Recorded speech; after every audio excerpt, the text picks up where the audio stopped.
చల్లని కబురు అందింది. కేరళను నైరుతి పలకరించింది. రుతుపవనాలు తాకడంతో కేరళలో వర్షాలు జోరందుకున్నాయి.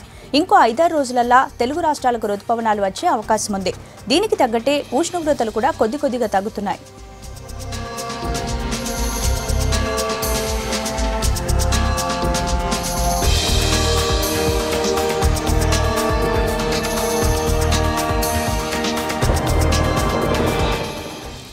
ఇక రుతుపవనాలకు సంబంధించిన ఇంకింత సమాచారం భరత్ నడి తెలుసుకుందాం. భరత్, చెప్పండి, నైరుతి రుతుపవనాలు కేరళను తాకినాయి అంటున్నారు, అప్డేట్స్ ఏంటి? ఎన్ని రోజుల రాష్ట్రాన్ని రుతుపవనాలు తాకే ఛాన్స్ ఉంది?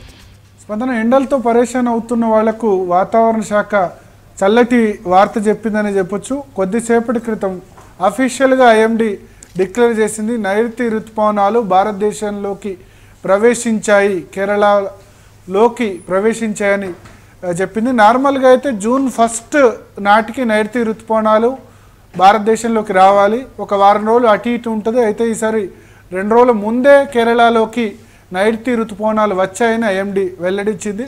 ఈ నైరుతి రుతుపవనాలు వచ్చాయా లేదా అని చెప్పడానికి ఐఎండీ ఒక క్రైటీరియా తీసుకుంటుంది. అదేంటంటే కేరళ, కోస్టల్ కర్ణాటక, అంటే కర్ణాటకలోని తీర ప్రాంతం, ఈ 2 ప్రాంతాల్లో మొత్తం ఐఎండీకి 14 వెదర్ స్టేషన్స్ ఉన్నాయి.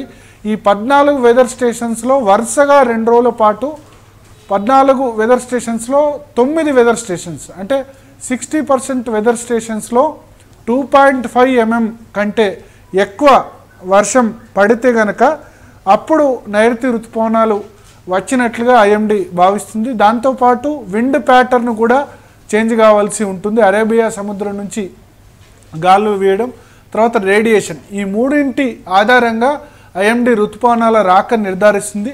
సో కొద్దిసేపటి క్రితం ఐఎండీ అధికారికంగా అనౌన్స్ చేసింది, కేరళలో నైరుతి రుతుపవనాలు ప్రవేశించాయని.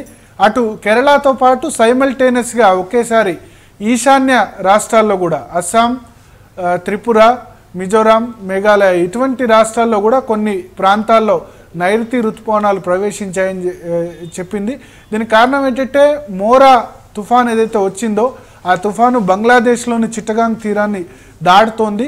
దీనివల్ల స్పీడప్ అయిపోయి ఈశాన్య రాష్ట్రాలకు కూడా సైమల్టేనియస్గా కేరళతో పాటే రుతుపవనాలు ప్రవేశించాయని చెప్పారు. సో ఇవి కేరళ నుంచి మన రాష్ట్రానికి రావడానికి కనీసం 5 నుంచి వారం రోజుల సమయం పట్టే అవకాశం ఉంటుంది. అయితే టెంపరేచర్స్ మాత్రం తక్కువ అవుతాయి. మనం చూసాం మొన్నటి వరకు కూడా 45-46 డిగ్రీస్ టెంపరేచర్ నమోదైంది. కానీ నిన్న రాష్ట్రం మొత్తం మీద హైయెస్ట్ టెంపరేచర్ ఆదిలాబాద్లో 43.8 మాత్రమే నమోదైంది. హైదరాబాద్లో 39 డిగ్రీస్ టెంపరేచర్ నమోదైంది. సో ప్రీ మాన్సూన్ షవర్స్ అనేవి కూడా ప్రారంభమయ్యాయి. అయితే తుఫాను కారణంగా మాయిశ్చర్ అంతా అక్కడికి వెళ్ళడం వల్ల నిన్న పెద్దగా వర్షాలు లేవు. కానీ రాబోయే 2-3 రోజుల్లో కూడా ప్రీ మాన్సూన్ షవర్స్ ఉండే అవకాశం ఉంది. కేరళ నుంచి కోస్టల్ కర్ణాటక, సౌత్ కర్ణాటక, దక్షిణ కర్ణాటక మీదుగా మొట్టమొదలు రాయలసీమలోకి రుతుపవనాలు ప్రవేశిస్తాయి. అంటే అనంతపురం, కడప, చిత్తూరు, కర్నూలు జిల్లాల్లోకి ప్రవేశిస్తాయి. ఇంకా అనుకూలమైన వాతావరణం ఉంటే రాయలసీమ నుంచి దక్షిణ తెలంగాణ, అంటే మహబూబ్ నగర్, వనపర్తి ఇటువంటి జిల్లాల్లో ప్రవేశించి జనరల్గా జూన్ 1 కేరళలో ప్రవేశిస్తే హైదరాబాద్ దాకా వచ్చేందుకు జూన్ 6, జూన్ 7 పడుతుంది. ఇప్పుడు మే 30వ తేదీ కేరళ రుతుపవనాలు ప్రవేశించాయి కాబట్టి మనం హైదరాబాద్కు ఇంకో 5-6 డేస్లో ప్రవేశిస్తాయని మనం ఎక్స్పెక్ట్ చేయవచ్చు. అంటే రుతుపవనాలు ప్రవేశించేందుకు ఇప్పుడు కేరళ దాకా వచ్చాయి, తర్వాత మళ్ళీ దానికి ఇంకా పైదాకా రావడానికి అనుకూలమైన వాతావరణం కూడా ఉండాలి. అయినప్పటికీ ప్రీ మాన్సూన్ షవర్స్, అంటే రుతుపవనాల కంటే ముందు కురిసే వానలు కూడా కురిసే అవకాశం ఉంటుంది రాష్ట్రంలో పలు చోట్ల. ఇప్పటికే వాతావరణం చల్లబడ్డది. గతంతో పోలిస్తే ఎక్కడ కూడా వడగాడ్పులు ఉన్న సిచ్యువేషన్ అయితే లేదు.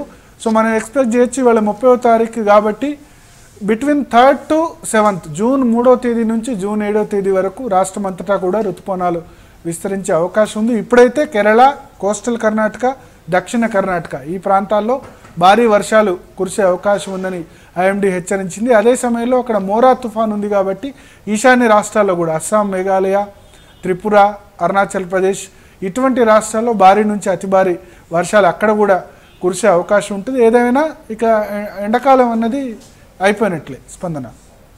Right, thank you Bharat.